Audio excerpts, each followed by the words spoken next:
What's up, everybody? I'm Dhani Jones. Look at this. We're outside. This is going to be another profound series in Stand Together Live. We're going to bring you live stream interviews, master classes, maybe even a performance or two. Who knows what's going to happen on Instagram Live? This is crazy. And I just want to let you guys know this is going to be a really, really special series. Getting a chance to interview a mother and her son. We're checking them out right now. We're gonna go find them right now. Our guest, and she's new to Instagram Live. I know she's been doing a lot of different interviews that are out there. She's been talking to a lot of people, and look at that. Look at that. Look who that is. Nancy, get close to the screen. I want you to get really close to the screen so I can see your beautiful face. How are you? I am fantastic. I'm sitting outside just like you are. This is just amazing. I'm so grateful that you're here. I just want to make sure that I tell everybody that's on Stand Together Live right now that we're here raising a lot of money for Give Together Now, givetogethernow.org. We've already raised close to $14.2 million. We're giving all this money away to those families that are in need. These are direct cash deposits into people's bank accounts because there's so many people out there that are suffering. But without further ado, Nancy Lieberman, Hall of Fame Nancy Lieberman, Olympian Nancy Lieberman, WNBA, NBA broadcaster, WNBA, NBA coach. I mean, you were featured in the body issue. ESPN. Okay, you saw that. That was it. That's all you get. That's it. I can't give any more accolades. Yeah, I want to see that. Look, you see that? I'm trying to catch up with you. So as everybody can tell right now, Nancy's outside. That's her son TJ. He's in the background. As I told everybody, we're going to be interviewing a mother and her son. And I think it's just amazing the two of you all are spending a lot of time together now, especially during the quarantine that so many people are going through. How is it bonding now in the same house? Is he cooking you meals? Is he going outside cutting you flowers and bringing them back to you? I mean, any arguments yet? Are you guys getting along perfect? How's your quarantine? I'm gonna go first. First of all, thank you to you and what you're doing and Stand Together.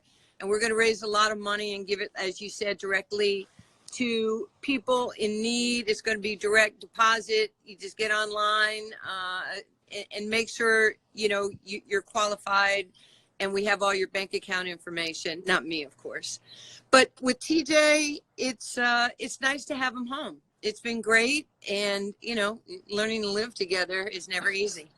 Oh, it's been a blast. We, not being home for 7 months, you don't get any home cooked meals. You don't get any motherly love. So it's been great having her back or having me back in town and living with her again.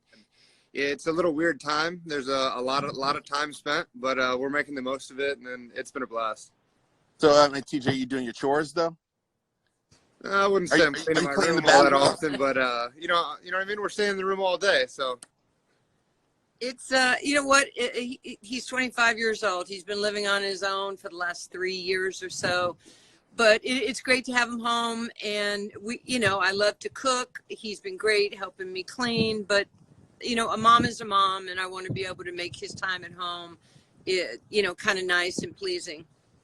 Well, I love the fact that the two of you are all together. I always look at the silver lining and what's happening in this world right now. And I just feel like a lot of people are having an opportunity to really spend time and get to know their family and get to be able to spend time in the house and have those deep discussions. And I think the discussion that we want to have today is really about not only the two of you, but Nancy, your journey, the story that you've had as an amazing individual that other people have seen great gifts within you. And you didn't care about any of the boundaries or any of the barriers. Talk to us about some of those barriers that you had to deal with. Talked about some of those challenges that you had to deal with, especially growing up and that first basketball that you picked up. Well, it's a little different for me than it is for some people. I grew up in the 60s and 70s where women's basketball was not where it is today. On national TV and all the exposure that we're getting. So I didn't really have those role models that a lot of kids had. My role models were young black men, Willis Reed, Walt Frazier, I've worn 10 my entire career because of Walt Frazier.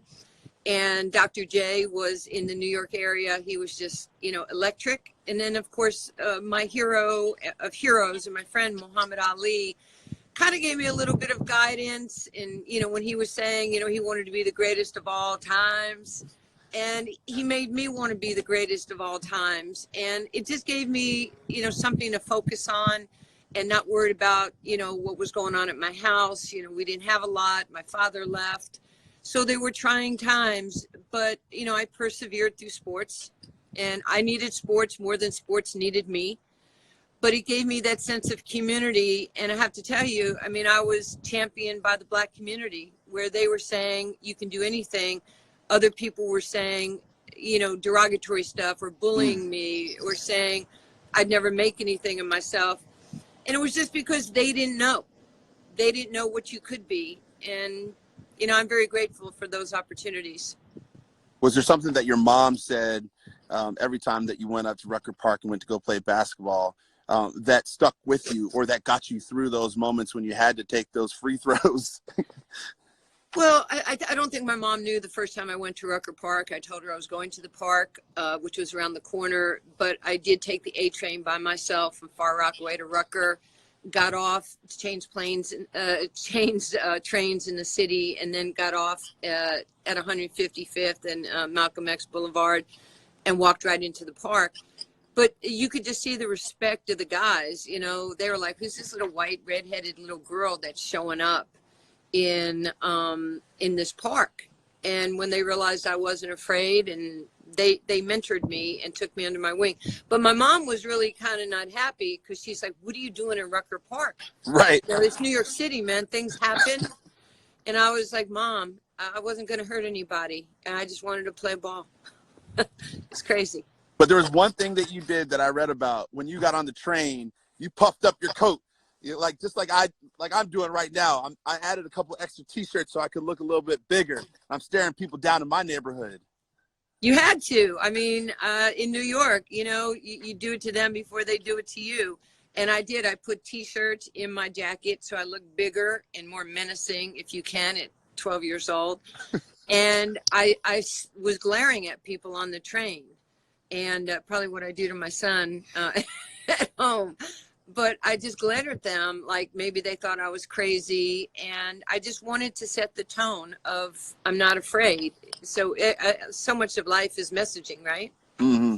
And then you left college, and then you left New York, and then you had a chance to go to Old Dominion College. But I know you probably had a bunch of choices out there. But why did you pick Old Dominion College? What was it that you saw in that small school that made you say, I want to go play basketball there? Well, I was very fortunate to get a lot of scholarship offers when there weren't a lot at that time. But Old Dominion had a losing record, and I wanted to go to a school that nobody had ever heard about. And so when I would say to people, I'm thinking about going to Old Dominion University, they would look at me like, who are they? But I kind of wanted to go and put my thumbprint on, the history of that school. And it was the greatest 4 years of my life. We went 125 and 15. We won the NIT. We won back-to-back national championships, and it really fueled my confidence and my self-esteem. I'm overly grateful to be a Lady Monarch and a Monarch for life. Why was it so important to you to kind of, I look at it, Rucker Park, you're playing basketball, you're coming from, a community that doesn't look the same. Why is it so important to kind of step outside your comfort zone and find those places for yourself? I needed to be around other people. I had a very angry childhood because of the situation with my family. And when I got to Norfolk, Virginia, I was embraced by people. They were always happy. They were always smiling. They took me under their wing. They took a troubled kid. I never caused trouble, but internally with me, I was troubled, and they helped develop me into a young woman. So I feel really tremendously grateful. The winning was the icing on the cake, right? To win back-to-back national championships, but they taught me to love. They taught me to learn about other people. to be more understanding, and to grow. And I'll never forget my experience there. TJ, you got to be so proud of your mom and all the different things that she's been through. I mean, I imagine every day you wake up and you just say, "Thank you, Mom."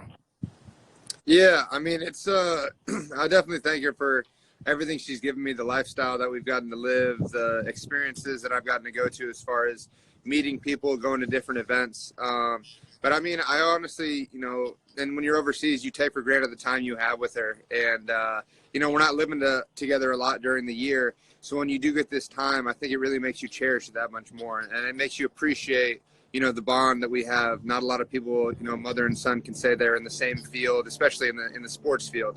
And to have someone so respected and, you know, credited as much as she's done, it really is a blessing. And I do wake up being thankful every day because, you know, I get so much knowledge and it helps me become a better player at what I love to do. And it's really special. Has your mother given you one drill or one sort of like tidbit to make sure that you know when you're out there playing in Israel, you know, what tidbit is your mother giving you since you've left in order to make you a better basketball player? So, you know, one of my biggest things is being a consistent shooter. And one of her sayings that I've heard her say since I was 5 years old at her basketball camp, and it just sticks with me always in Israel whenever if I have, you know, miss a shot or something, and it's the quality of your feet determine the quality of your shot. And for some reason, it just sticks in that Nancy voice. And I just hear every time I miss a shot, something's wrong with your feet. The quality of your feet determine the quality of your. So it sticks with me. And those little tidbits, I feel like, you know, I have advantage that other people don't. And I am blessed. Quality of your feet determine the quality of your shot. I love that. I just want to know for all the people that are joining right now, we're interviewing Nancy Lieberman and her son TJ. We're talking about her background and their bond together in quarantine as we all are sitting here, but we're most importantly helping raise money for Give Together Now, #GiveTogetherNow, givetogethernow.org. And for everybody that's out there, if you want to write in some of your questions, we'll make sure to answer those in a little bit. I want to kind of dovetail on the back of what you just talked about, TJ.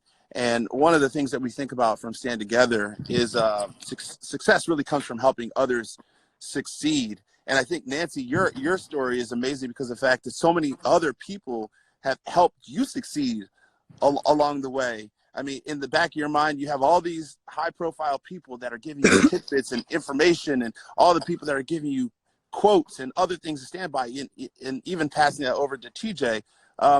But now as you transition from a player to a coach, what's one of the biggest lessons that you've learned as a coach and how to be better at it?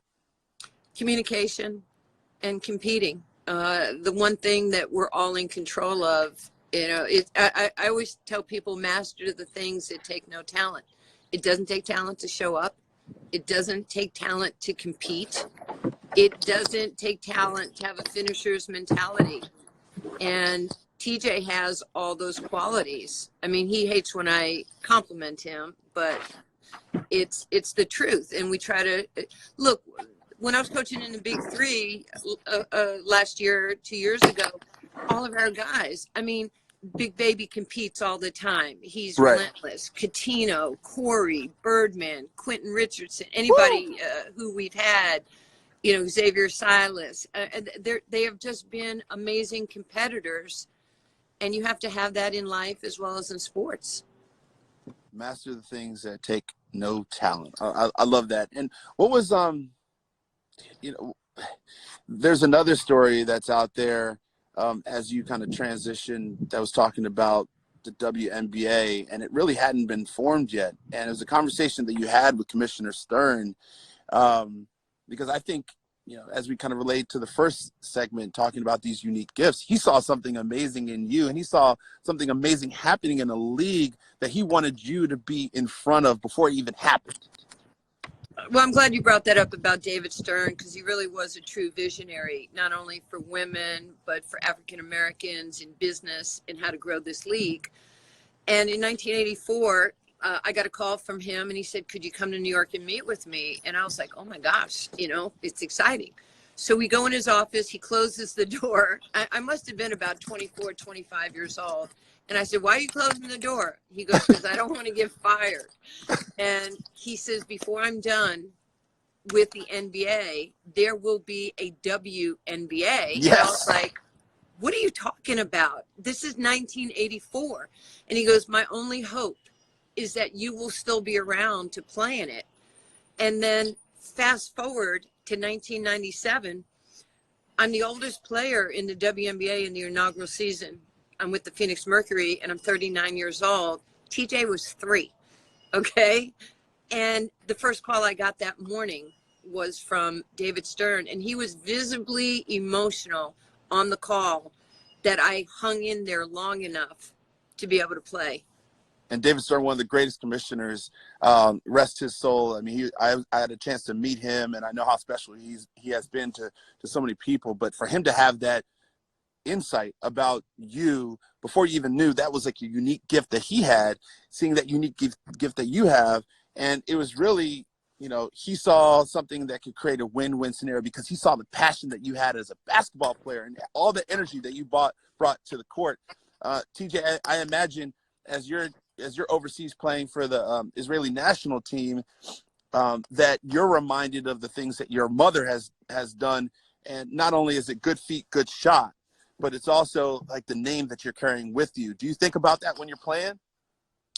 Yeah, I mean, you definitely think about it, not when you're so much playing, but before the games. You know what I mean? When I get that last text from mom, you know what I mean? Just like, good luck, love you, just stuff like that. You remember that, you know, you're playing for the name. Obviously, you're playing for the country, but you are representing your family. And I know that I have a legacy to carry on, and I do my best to make her proud and make the rest of my family proud. But you definitely, it gives you some extra motivation, gives some people some extra things to trash talk you with, and I can do that really well. So that fuels me, and that kind of actually helps my fuel get going. So I remember all those things, and it's just, it's all in one. And then when it gets to the game, it's already in you that, you know what I mean? It's already embedded in your DNA of how to play and what you're doing, that it's just secondhand at that point.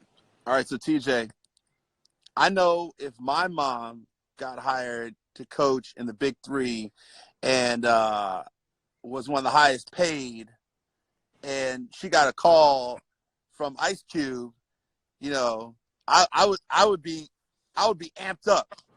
When you heard that your mom got that call from Ice Cube in order to go coach in the Big Three, what did you say?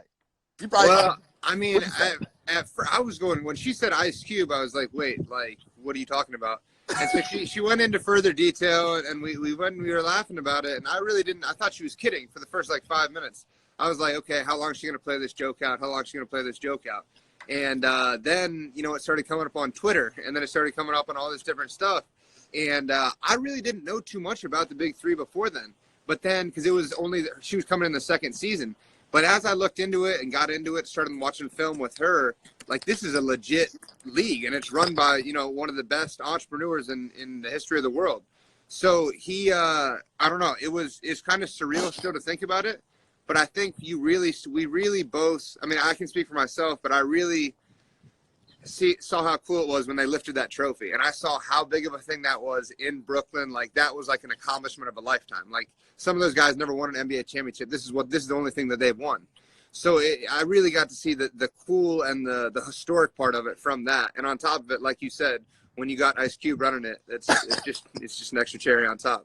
Well, you know, one thing about Ice Cube is he is definitely business. He's definitely a winner. He's compassionate. He's amazing.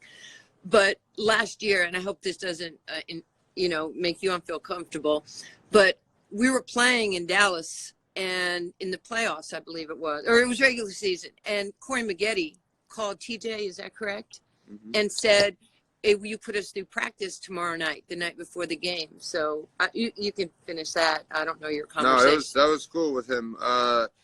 Corey was awesome. You know, he knew that I'd played basketball, obviously, through him, my mom talking and building this relationship for 2 years, that, he knew the ins and outs of our family and whatnot. And so he just called me up and asked if they had they want to get in the cryo tub. They're big on recovery. Do we have guys who can get IVs down here? And kind of asked me to manage that so she could really take the focus on being the coach and in such an important and crucial game.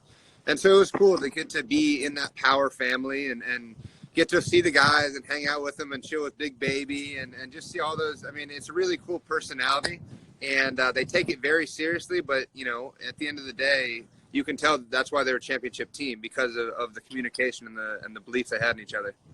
And Nancy, I know that Big Three championship was a really, really big deal, and congratulations to you and to the rest of your team. And for everybody out there, we're talking to Nancy Lieberman and her son TJ. We're talking about her story, his story, their relationship and time right now, raising money for Give Together Now. Hashtag Give Together Now. Go to givetogethernow.org.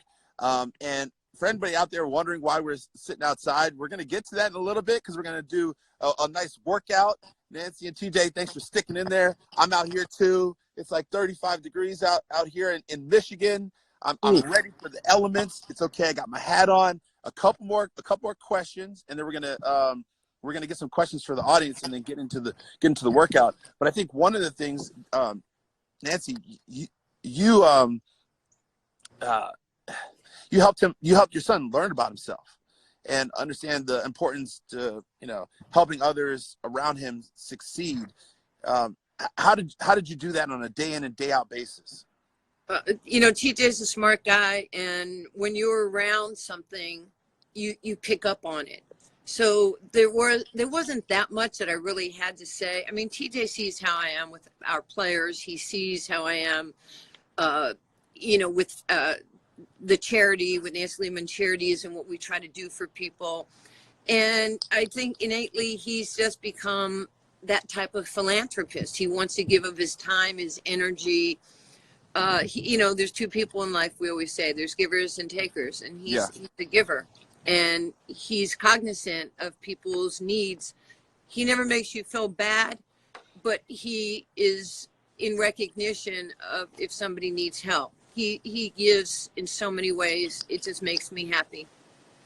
And a couple of people gave, you know, we keep coming back to this whole unique gifts. There's two people. Well, one, I know, really important person in your life, Nancy, that helped you even realize so much, and that's Muhammad Ali. So I'd love for you to talk about your special relationship with Muhammad Ali, and because I know how much he meant to you.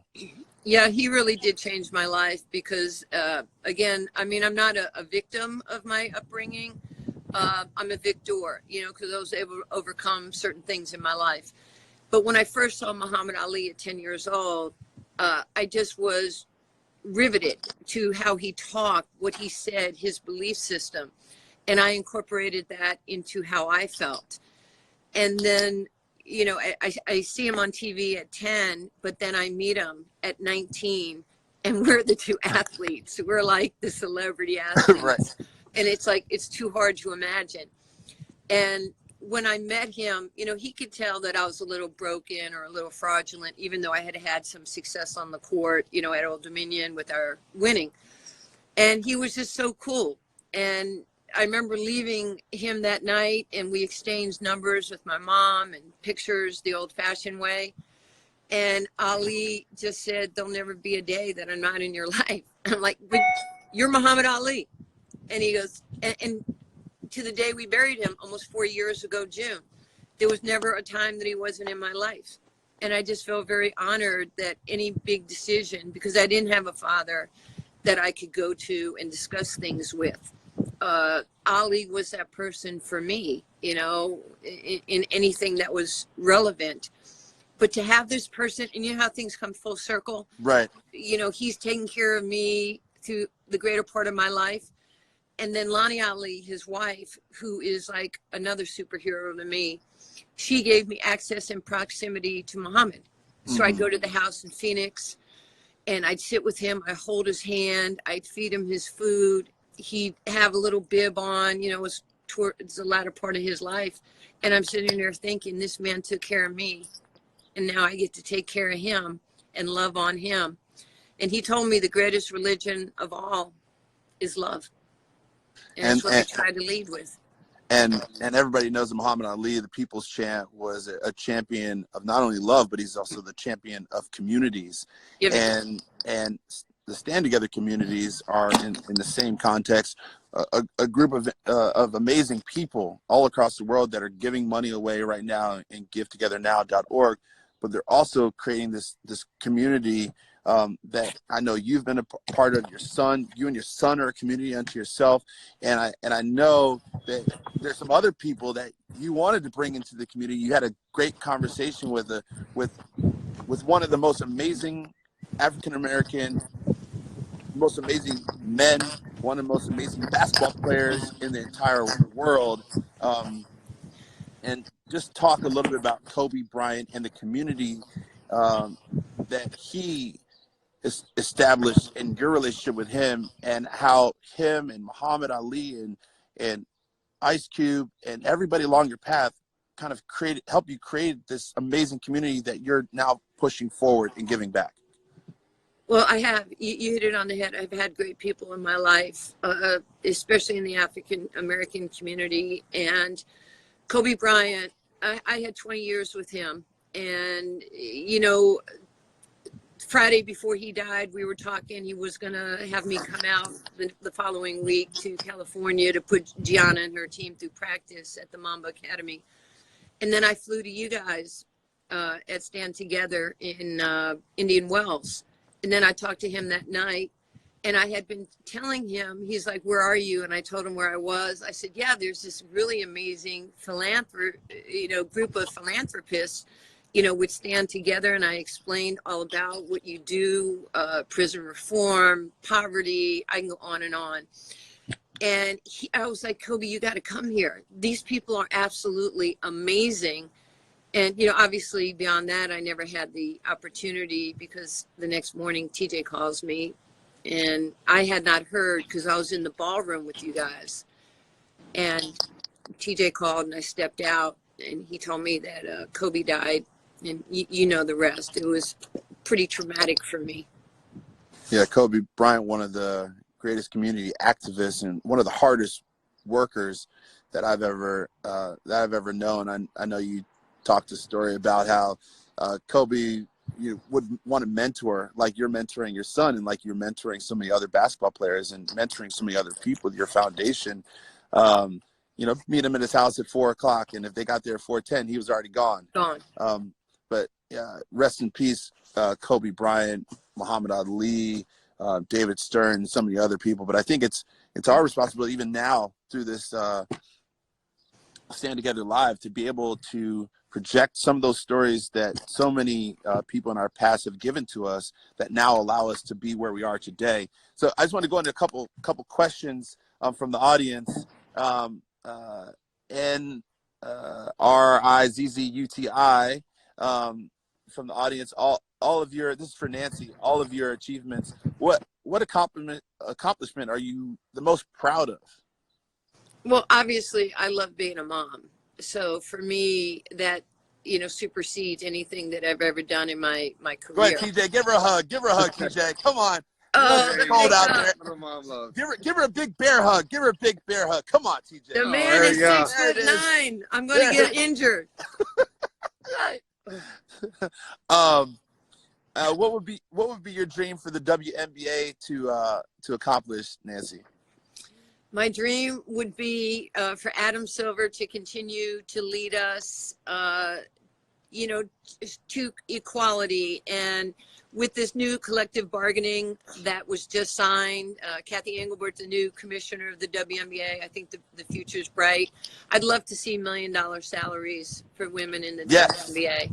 I'd love to see that, with all the great benefits, health benefits. The game is in good stead. There's amazing women playing in the WNBA. TJ, your mom is a trailblazer, and you have your own responsibility in terms of carrying that legacy. This is supposed to be a question for your mom, but I want you to answer this question. Everybody wants to be a star. But what's the best advice you ever got about teamwork? The best advice that I ever got when I went overseas, I never really understood, but the first year my buddy told me that if you can become a 8.5 rebound guy on a winning team, you're more valuable than a 19.8 rebound guy on a losing team. And I didn't really understand it. And he said, you'll make triple the money in your career and you'll become that much more valuable. And the biggest thing I learned with that over the past 3 years is that guys are getting max contracts, $3 million overseas, not even averaging 10 points. And you wonder why. And it's because they're great teammates. They do what it takes to win. They understand the system. They don't cause trouble in the locker room. A great example is growing up in Dallas, I played against Marcus Smart. And he would always just seem to make the right play, whether it be, he'd have 4 points, but he'd have the game-winning charge. And the thing is, if you're just a great teammate, don't cause trouble and do your part, you're just as valuable as the guy scoring 20 points a game. Yes. Because coaches don't want to have a headache. You know that better than anybody. If someone has an ego, you're screwed. So you gotta really, buy into what your coach is doing, and you'll make, Marcus Smart just signed for $52 million. Do we get any of that? Yeah. Marcus, if you're watching. Maybe if I beat him in high school. I just want to give a shout out to Jay Swanson. She's been in the background sending a lot of stuff out about not only you and your son Nancy, but about my mom. So everybody that is in the background that is sending out messages, we're seeing all of you. We know we can't get to everybody's questions, and we really appreciate everybody spending some time today. Remember, we're raising money for Give Together Now. We have over $14.2 million, and that number is going up. All right, so I kind of want to make another hard transition. Nancy, this is your time. TJ, the two of you kind of make me sweat. Nancy, you've been in the body issue. At age 60. Who said I was 60? That's poor. Own it. That's poor management amazing. Of my age. I wish I could be in the body issue at age 60. You have an amazing, unique gift of fitness and athleticism. If you could take me through a workout, you and TJ, I know everybody at home right now is in the background. They might be outside, they might be inside, but I want you to take me through your workout. I'm going to put my headset in so I can make sure I hear you a little bit better. You guys there? All right, hold on 1 second. Let's get it all set up. Good. Yeah, can you hear us? I'm gonna set mine up too. Yep. I'm gonna put mine right here. You see in the background, I've got my there you go. I got my mat right here, and then I have all the rest of the stuff set up, ready to get my workout in. Let's see. I'm gonna aim it a little bit better. You got us? Hold on. Yeah, I got you guys. All right, so I want you guys to tell me what I need to do, because I'm right out here. Is this is the perfect stance? This is my football stance, so I know how to do that. But I can see you all. Take me through a workout. Just all right. Like 5 exercises for everybody Yep. to do. So on we the got other 5 side. exercises, a little bit of abs, and 5 exercises, a little bit of abs, and this is a Lieberman Cline workout. So we're gonna start it off with some lower body. So if you have stairs or a curb, something at home, you don't really need any device. We're just doing calf raises. And so we're gonna go through this circuit 3 times, or we're gonna go through it 4 times each we normally do. We're just gonna go through it 1 time here. But get 15 calf raises in. Okay. Make sure you explode up on the top. And what's the purpose of these calf raises? Just to engage, because when you're jumping, everything comes through your calf. It shocks it absorbs everything up. The stronger calves, the more that you can get a second balance going, the more athletic and more lethal you'll be on the rebounding. Or running, or football, or anything, tennis, explosion anywhere. All right, what's good? You guys still there? Okay, cool. Yeah. So after we got the calf raises, what do we got next? All right, so we got calf raises. Mom is going to show you. All right, you got some kind of platform or that curb to do dips on? I can grab a chair. I'm grabbing a chair. Let's see. Or we can do it on a chair here. We got one right here. We'll simulate it together. Okay. Here we go. We got your chair right here. She's in there with you. Okay. So we're going little dips. Okay, dips. You good? Okay. All right. We got 1 set of 15. There it is. Am I going deep enough?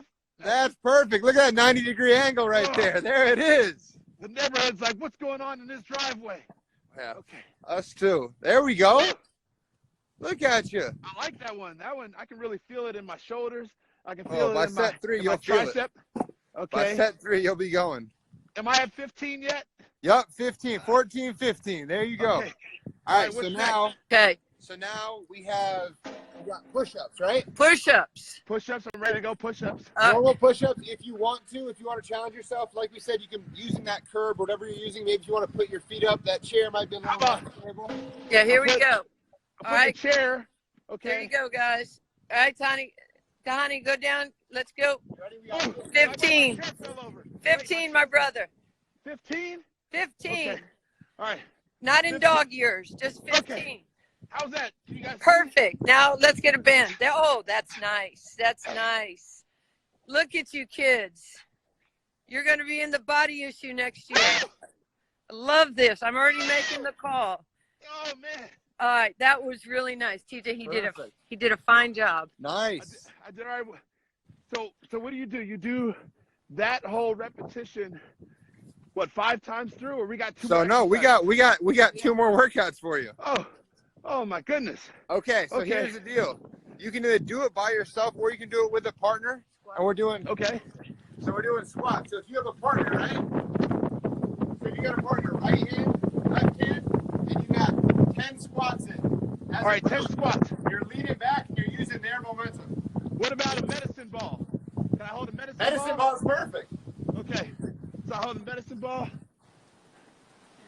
Okay. Yeah, if you get the medicine ball, you can just hit a deep sumo squat with that. Perfect. Look at the range of motion. Hey, I still got it. Players, don't sell yourself short. Football players are athletes too. That's right. I didn't go to the Super Bowl for no reason. I may not have gone to the Olympics. I may not have won a championship. It's okay. Okay. All right. So Ankle mobility is still there. Yeah. I did see some gray hair in your little beard, but don't worry about it. All right. So now you're done with that. When you're done with that, on top of those, to superset it, you got the same thing if you have a partner, or you can do it by yourself. 1, 2. Uh-oh. Oh, lunges. Okay. Lunges. Okay. 3, 4, 5.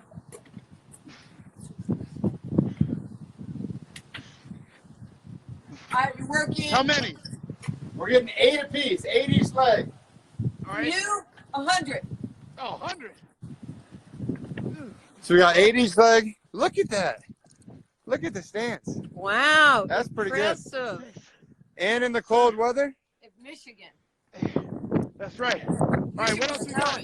Okay. What else we got? So our last thing we're going to do Okay. is we got creative with it. Okay. So if you don't have weights or anything at home or anything like that, use household items. Look.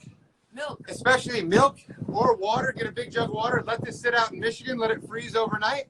Now you got to wait all of a sudden. Hey, I'm going to use a dumbbell. Send us money medicine ball. right now. It's for people who need us. So look, you can grab it here if it's a cold weight. You can get it down. You can get curls in. Ladies, you can do arm swings if you want. So we're going to you can do it with the medicine ball, Donnie. That's all I got. We're getting 8 each arm. 8 of them a piece? 8 arms, 8 each. All right. And you can switch. You can do whatever you want. So there are some other exercises for you. So that's our 5-exercise circuit right there. And now, hey, as you know, at the end of the workout, what do we got to get in? You tell me. We got to get some abs. You know how to end it. Oh, okay. Mom and Nance would never let me leave a workout without getting sit-ups in ever growing up. I'm sweating right now. You guys can't tell because I got so many clothes on. But man, I tell you what, I'm tired out here, and that gray in my beard is nothing but wisdom. Hey, we got a couple. Can we get a couple That's just years sit-ups? of experience, huh? All right, a couple sit-ups. Is that what we're gonna do? All right, here we go. We're Show gonna me. do a quick little ab circuit. Okay. So we got regular sit-ups with your legs up. Okay. We got 20, okay? 20 sit-ups. 20.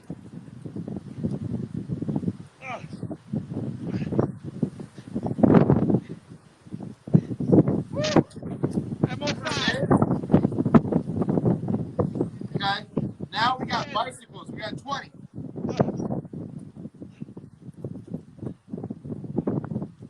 It's amazing all the things. You're either gonna come out of this in better shape. And then we got last thing. We got straight leg raises. We only got 10 of them. Straight leg? 10. Okay, straight leg. Woo! I saw a hawk in the sky. He's looking at me like bait. How are we looking? You see? Look at it. Oh my God. Yeah. Yeah. Look at you. Breathe. Breathe. That was perfect. That was a Lieberman Cline workout right there, to say the least. The Lieberman Cline workout. Oh my God. I can't hear you. What'd you say? The Lieberman Cline workout. Can you hear me? Yeah, we can hear you. Patagonia would be proud right now. Oh my gosh. Let me tell you something. I saw a hawk in the sky, as I just said. I think the hawk thought I was like dead meat on the ground. I was so tired. Hey, the crazy part is that we got 4 sets of those, okay? 4 so that's sets. a normal workout. 4 sets running through that. Whew. Oh Yeah. man. That's how we roll here.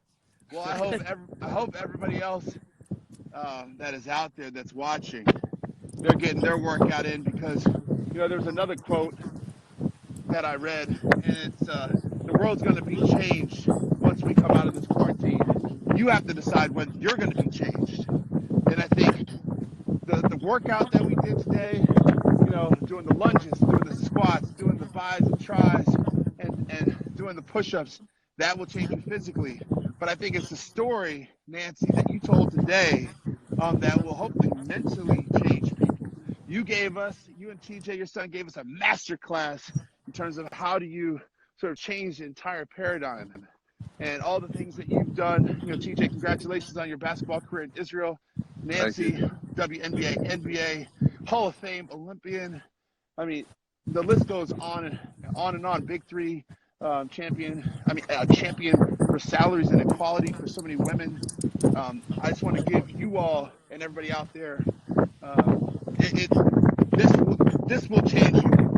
Listen to this and over, because Nancy and TJ's story is important. So I hope everybody feels encouraged. Use the hashtag GetTogetherNow, GetTogetherNow.org. Whether you raise $1, We lost you $5, for a second. $10, $100, $100,000. Okay. You guys can still hear me? Yeah. Yep, Yeah. we got you. Go to GetTogetherNow.org.